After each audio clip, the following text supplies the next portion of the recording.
ये पाकिस्तान के कब्जे वाले कश्मीर का वो हिस्सा है जो 1947 के बाद तक हमारा हिस्सा हुआ करता था। इस हिस्से में मौजूद इस खंडहर नुमा मंदिर को देखकर आपके जहन में क्या ख्याल आ रहा है? आप कल्पना भी कर पा रहे हैं कि इस खंडहर में कभी देवी सरस्वती की सुनहरी प्रतिमा विराजमान हुआ करती थी। यहाँ 77 साल पहले देवी शारदा के नाम से अखंड ज्योति जलती थी, पूजा आराधना हुआ करती थी। लेकिन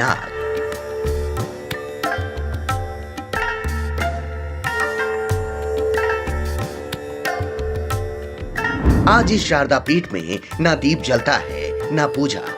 खंडहर हो चुका है मंदिर, यहाँ जाने की भी नहीं मंजूरी।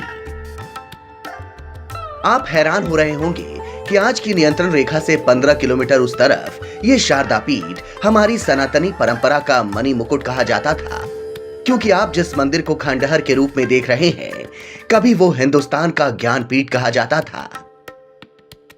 जिस मंदिर में आदि शंकराचार्य ने जागृत की देवी सरस्वती की मूर्ति, कश्मीर के पीओके वाले हिस्से में आज भी क्यों कैद हमारी धरोहर। जी हाँ, इस वक्त में इस ज्ञानपीठ की दिव्य रोशनी में कश्मीर की धरती न सिर्फ शारदा भूमि कहलाई, बल्कि इस पर एक से बढ़कर एक ज्ञान रत्न पैदा हुए।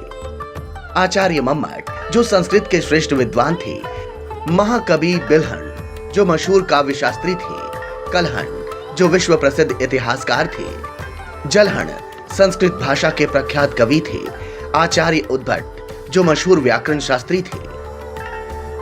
आप में से बहुत कम लोगों को ही पता होगा कि वसुधैव कुटुंबकम का दिव्य ज्ञान इन्हीं देवी शारदा के समर्पण से सृजित हुआ था।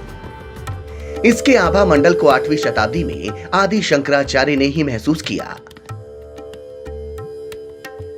जब आदि शंकराचार्य पहुंचे शारदा मंदिर, अभिभूत होकर कहा, ये सर्वज्ञ पीठ। तो आखिरी 3री शताब्दी में बने शारदा मंदिर के आभा मंडल में ऐसी कौन सी रहस्यमयी शक्ति थी जो यहाँ सारे विद्वानों को भी शीश नवाने पर मजबूर करती थी।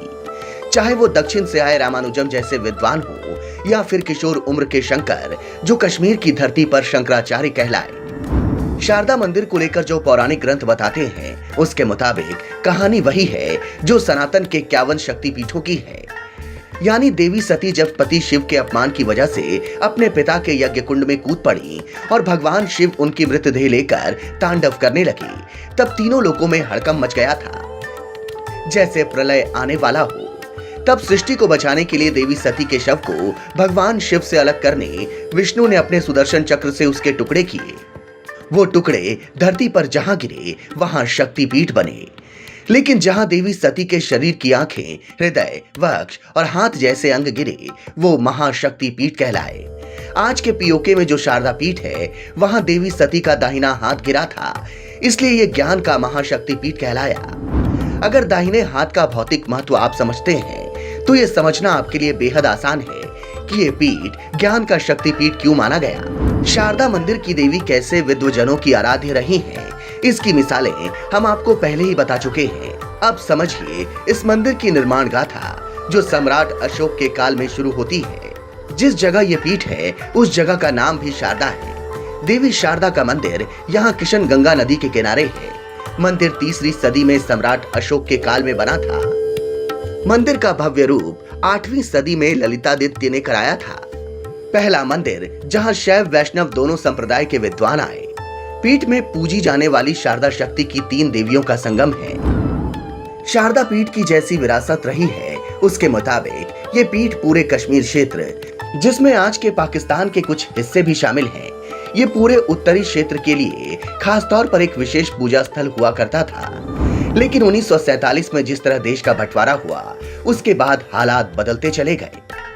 खास तौर पर कश्मीर के भारत में विलय के साथ इस पर जो पाकिस्तानी हमला हुआ, उसमें जीत तो भारतीय सेना की हुई, लेकिन मामला संयुक्त राष्ट्र संघ में जाने की वजह से पूरा क्षेत्रीय समीकरण बदल गया। 1947 में कश्मीर में जंग, कबायली हमलावरों के भेष में जिस पाकिस्तानी सेना ने कश्मीर के एक हिस्से को अपने कब्जे में लिया था, उसी जमीन पर है हमारे देश की आत्मा, हमारे सनातन का मूल विचार, वसुधैव कुटुंबकम वाला शक्तिपीठ। अपने 2300 साल के इतिहास में ये मंदिर वैसे ही कई बार विदेशी आक्रांताओं के हमले का शिकार हुआ था, लेकिन इसके वजूद पर अंतिम हमला साबित हुआ देश का बंटवारा।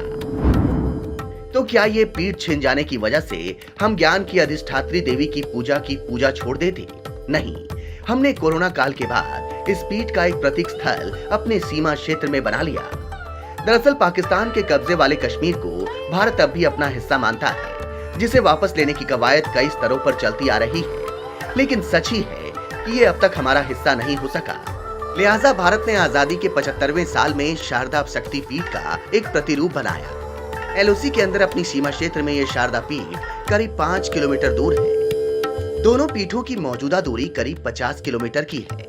हालांकि बीच में भारत और पाकिस्तान की सरकारों ने शारदा पीठ के लिए कॉमन कॉरिडोर भी बनाने का विचार किया, लेकिन ये मुमकिन इसलिए नहीं हुआ क्योंकि भारत पाकिस्तान के कब्जे वाले कश्मीर को मान्यता ही नहीं देता।